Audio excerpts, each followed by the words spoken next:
Alors, dans Photoshop, il est possible qu'il y ait des différences de couleurs entre l'image dans Photoshop et l'image dans InDesign. Donc vous savez d'où ça vient. Il s'agit certainement d'une image de type sRGB, donc du RVB pour du matériel sRGB.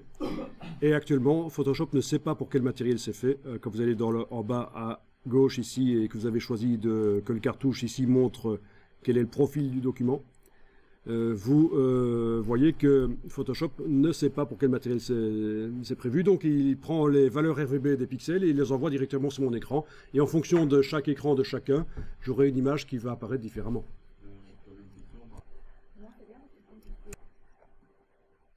Alors on va dans le menu édition, attribuer un profil, donc indiquer à Photoshop pour quel matériel cette image est faite. Édition, attribuer un profil. Et j'attribue le profil sRGB. Voilà, tout de suite on voit que les couleurs changent et que ça a l'air un peu plus correct.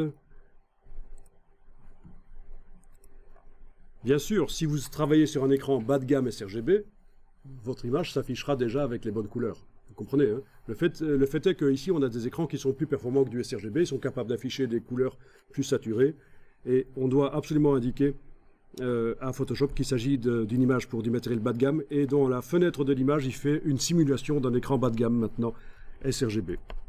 La norme de fabrication des écrans pour les internautes, le grand public. Donc vu que c'est une image qui venait du web, elle est forcément sRGB.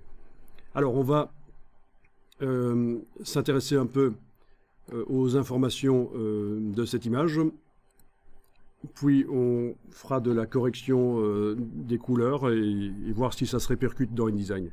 Donc d'abord, une des premières choses qui m'intéresse, c'est d'aller voir la taille de l'image.